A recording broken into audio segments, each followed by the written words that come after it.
Bien, muchas interpretaciones, muchas tergiversaciones, pero a todas estas, ¿qué es el superhombre de Nietzsche o según Nietzsche? A pesar de lo que el mismo término nos pueda sugerir, no es un poderío que Nietzsche quiere sacar interiormente e imponer, no es una superpotencia sobrehumana, en tanto un superpoder que se impone, que tiene algo de magnífico o que sustituye a una divinidad. No es un hombre Dios. Vamos a irlo aclarando poco a poco. ¿Qué es entonces este superhombre? Sería una manifestación de una prepotencia oculta en Nietzsche, que se había sentido quizás debilitado por la enfermedad, desconocido por la sociedad, rechazado por quienes amaba, y esta prepotencia saldría fuera para convertirse en fuerza suprema que derrotara las máximas manifestaciones de poder, que luchara y derrotara a las grandes divinidades o a esos incluso futuros superhéroes. ¿Sería eso el superhombre de Nietzsche? ¿Sería Nietzsche ese superhombre? No, por más que no suene así, no. Entonces sería interesante, cosa que puede funcionar cuando querramos especificar o caracterizar alguna concepción, algún concepto, alguna idea, no afirmar que es, sino primero pensar que no es. Entonces, no, por más que nos suene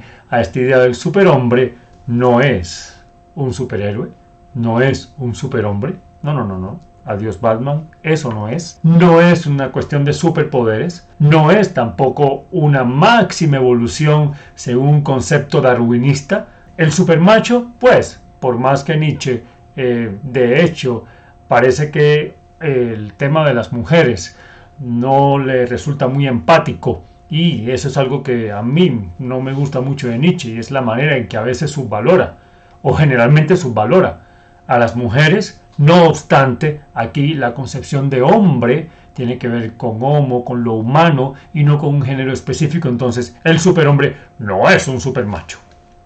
No es el supermacho o superhéroe o la supermasculinidad o la masculinidad exacerbada. No es tampoco un poder fascista, como se malinterpretó en el futuro de Nietzsche. No es un poder fascista como ese superhombre que se cree supremo por una raza específica y que quiere aplastar otras razas que siente menores, y no es ese poderío de la imposición fascista, no es el poderío alemán, con el cual de hecho Nietzsche tenía conflictos muy serios, como veremos próximamente. De hecho, hay una traducción que puede ser errada al castellano, o como entendemos superhombre. El término inicialmente en alemán es Übermensch, que se puede traducir como ultrahombre o sobrehombre, pero este término, y por eso queda en algunas mentes esa idea de que es una concepción fascista del poderío supremo de una raza, y que fue la base del nacionalsocialismo, porque fue usado por Hitler y por el mismo régimen nazi para describir su idea de una principal raza aria o germánica que era biológicamente superior. Pero es que el superhombre, de hecho, no es esto, pero tampoco refiere a ningún tipo de evolución biológica o superioridad biológica. De hecho, se convirtió, sí, en base filosófica, pero una versión que fue también manejada y manipulada por Elisabeth, la hermana de Nietzsche, quien se quedó con los derechos, le compró los derechos a la mamá de manera un poco tramposa y empezó a manipularlo, y se crea esta noción nazi que también va acompañada no solamente por algo supremo, sino que genera la idea de unos humanos inferiores que deberían ser dominados y esclavizados. Esto no tiene nada que ver con la moral de esclavo de Nietzsche, ni con el superhombre de Nietzsche, no. Todo esto es una manipulación, porque el término no se origina en Nietzsche. Nietzsche criticó el antisemitismo y criticó el nacionalismo alemán. De hecho, por eso tuvo conflictos con Wagner, su gran amigo, por esa idea de la magnificencia de lo supremo alemán. Y de hecho, como decimos, hubo una manipulación por parte de su hermana. Además, Nietzsche de hecho no llegó a conocer este nacionalismo alemán que surgió posterior a su muerte. Nada que ver. Entonces, por favor, borremos de la mente la idea y echemos a la basura la idea de la relación del superhombre con algún asunto relacionado con Hitler o con el fascismo. Bueno, pero entonces, ¿qué es esta idea de superhombre? Según Nietzsche, si no es el superhéroe, super macho, super masculino. Entonces, bien, tenemos que partir del término inicialmente en alemán, como decíamos, Übermensch, que puede traducir, y hay otras opciones para entenderlo, suprahombre, sobrehombre, y que en realidad lo que tiene que ver esto es esto, que va más allá, o digamos potencia, es una sobrevaloración, es un fortalecimiento, es una potenciación de lo humano. Es un humano aún más humano. Entonces tenemos unos elementos fundamentales. Entendemos que se refiere a una persona, aunque, ojo, no es un elegido, no es el advenimiento de un ser poderoso, mágico, no es un nuevo Jesús, no es un nuevo Cristo, no es un nuevo Dios que sustituye al Dios que, como dice Nietzsche, había muerto, sino que cuando hablamos de una persona nos referimos a quien individualmente lo logre, pero estamos hablando prácticamente de un símbolo que puede encarnar o que puede darse en cualquier persona. Es un mito prácticamente. Bueno, en fin, entonces es una cualidad, digámoslo así, que se ha alcanzado o que alcanza, logra un estado de madurez espiritual y moral superior al que considera el del hombre, digámoslo así, que aún está atado a esa concepción común del martirio y el sufrimiento o del nihilismo y el desgano total. En este caso, este ser es capaz de generar su propio sistema de valores, porque había una destrucción de un sistema de valores basado en la religión, basado en una concepción de Dios, más allá de la concepción de un ser llamado Dios. La muerte de Dios significa la muerte de un sistema de valores occidental, tradicional, paradigmático, que lleva a la persona a buscar algo más allá de la vida que está viviendo. Ese sistema de valores cae en crisis, de manera que es una superación no biológica, sino moral.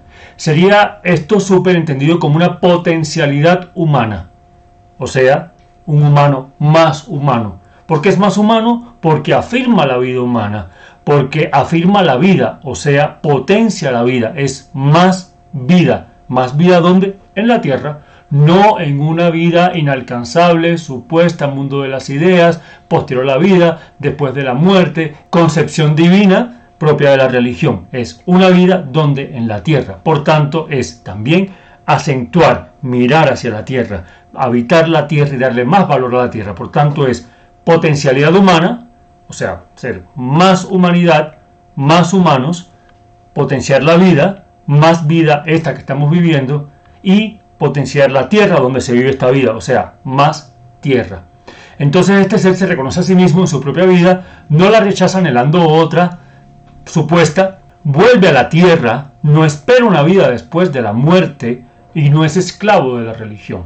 No espera una vida después de la muerte porque goza esta vida, porque afirma esta vida, porque reconoce esta vida. De manera que el superhombre es el paso necesario después de la muerte de Dios. Porque muerto Dios, ya la vida terrenal tiene que mirarse a sí misma, valerse por sí misma, y la persona, el ser humano, tiene que reconocerse a sí misma. Ya no hay una divinidad donde, ni echar culpas, ni tampoco recibir órdenes y ser esclavo de una religión o de una gran divinidad, de un poder supremo. Tampoco vamos a vivir esta vida como un valle de lágrimas, donde la única razón, la única esperanza es que termine esta vida para supuestamente vivir otra, que sí sería la vida que vale la pena vivir. No, esta vida es la que vale la pena vivir, y por tanto, muerto Dios, la tierra, la vida terrenal, se vale por sí misma, se afianza a sí misma, y para afianzarse requerimos mayor humanidad, requerimos esta concepción donde el hombre no se refiere solo al macho, insisto, o al género masculino, sino la humanidad potencia de una manera máxima, en un nivel mayor, su propia humanidad. Muerto Dios, ¿qué nos queda? La tierra, lo que somos, el cuerpo, las sensaciones, las pasiones, los sentimientos y esta vida que estamos viviendo y que merece la pena vivir y queremos vivir con mayor humanidad, con una superhumanidad. Superhombre entonces es superhumanidad. Vamos a la cita textual. Dice Nietzsche: mirad, yo os enseño el superhombre. El superhombre es el sentido de la tierra.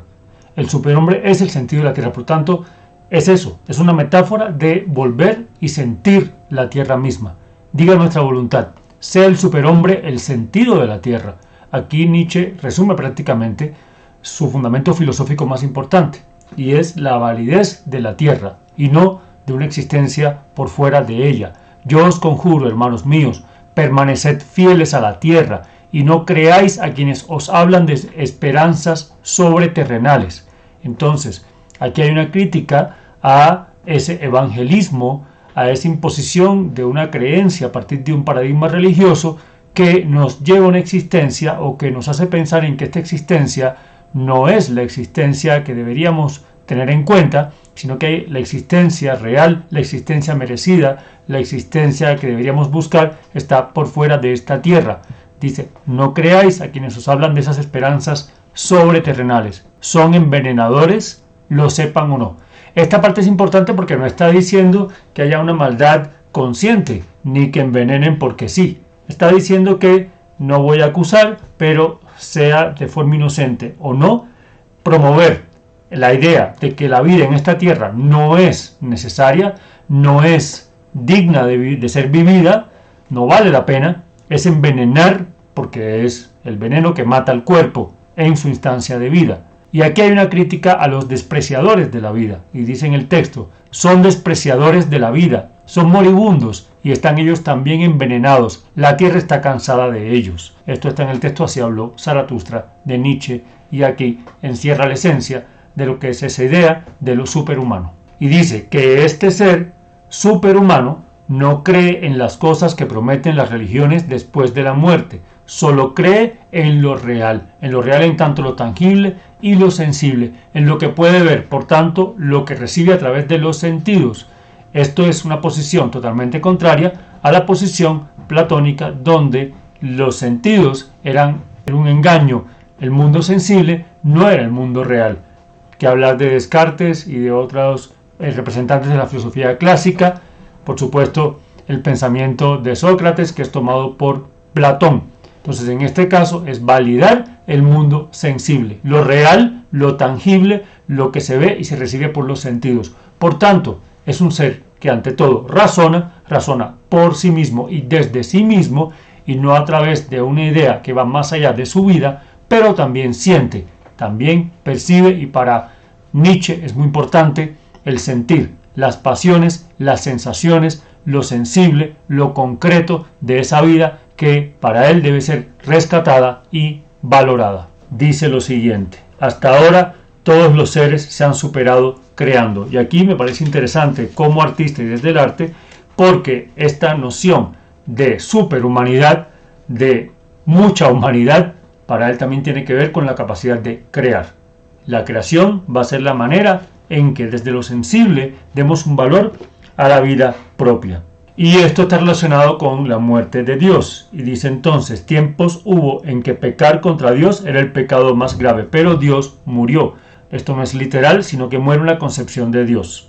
Y con él murieron también esos pecadores. Ya no tenemos pecado. Ahora lo más grave es pecar contra la tierra. El pecado mayor es pecar contra la vida misma que llevamos en lo terrenal, y poner las entrañas de lo inescrutable por encima de la tierra. Nada está por encima de la tierra.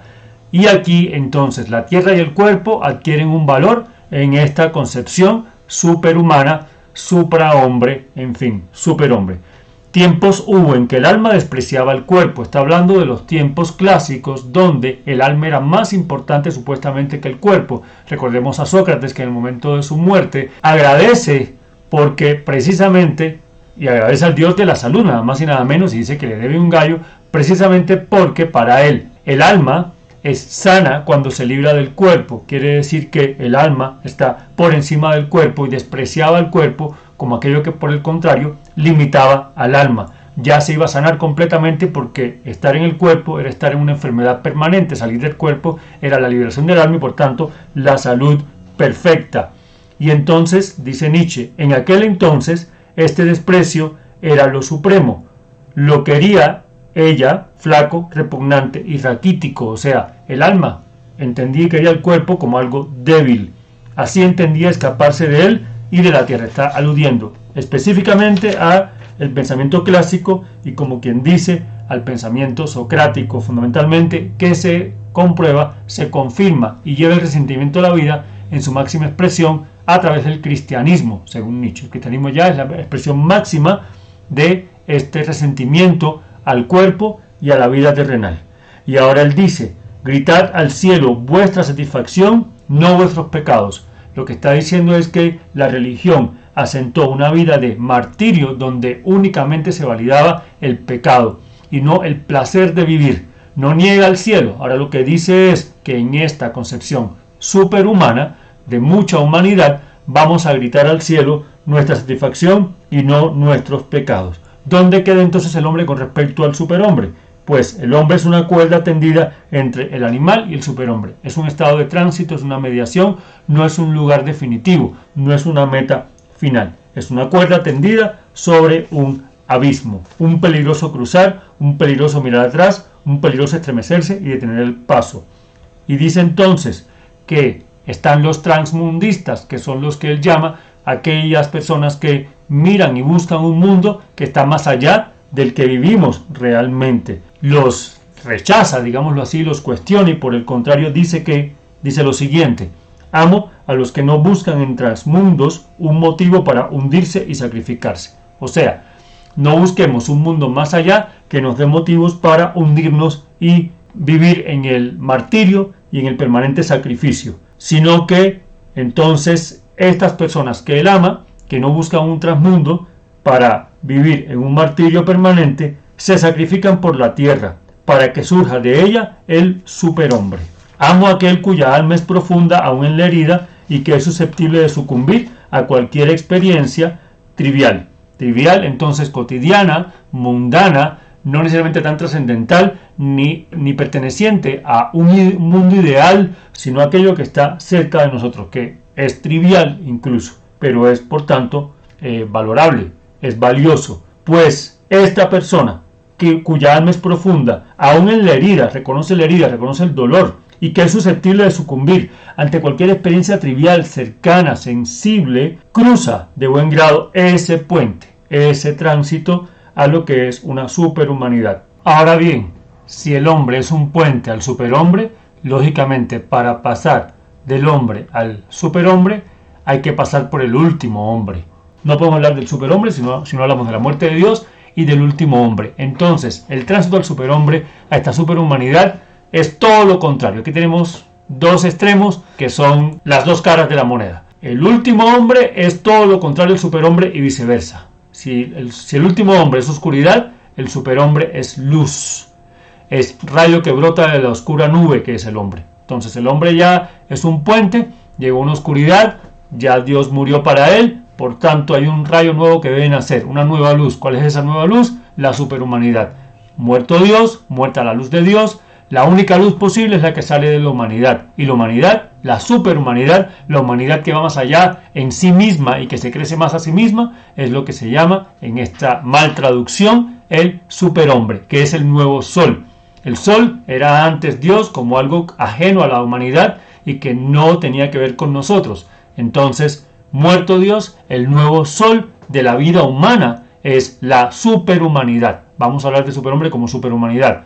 El estadio final del cual el hombre es solo un tránsito. O sea, el superhombre en tanto superhumanidad es el estadio final para lo cual la humanidad actual, la humanidad básica, digámoslo así, es solamente un tránsito. Pero ojo, insistimos, no es alguien en específico, es un mito, un símbolo, una metáfora, una esencia que puede darse, lógicamente, en una situación específica personal, pero que habla sobre todo de una especie de arquetipo de lo que debería ser realmente la humanidad.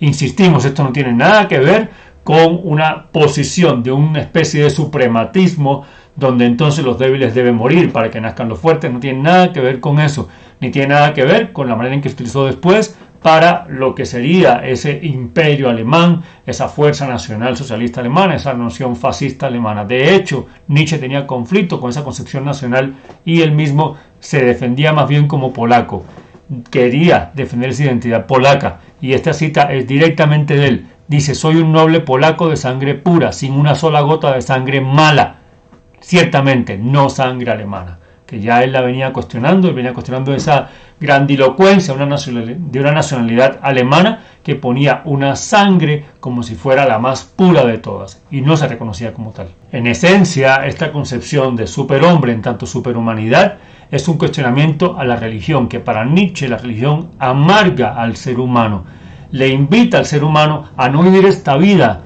y sino vivir en pos de otra vida, donde esta es un valle de lágrimas, es una vida solamente para sufrir, es una vida de martirio, hay que flagelarse si sentimos pasiones, placeres, tentaciones mundanas de esta carne que nos han dado.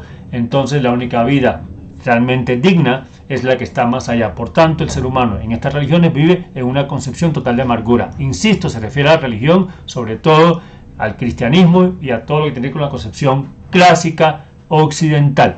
Una religión que despierta un resentimiento a la vida, que origina sobre todo en Sócrates y Platón, y que se hace máximo entonces con el cristianismo como imposición de esa amargura a la vida que realmente es nuestra vida presente y la que estamos aquí tocando y palpando y sintiendo. La muerte de Dios y superar el estadio vacío del nihilismo y llegar a una superhumanidad es romper las cadenas. Es un rompimiento de la esclavitud, de la moral de esclavo y del sentirse esclavo de una religión, y actuar en virtud y en pos de esa esclavitud y ese encadenamiento, unos paradigmas religiosos que niegan al cuerpo y que nos hacen creer que debemos martirizar nuestro cuerpo y que no podemos ser libres como seres humanos en una instancia terrenal y sensible.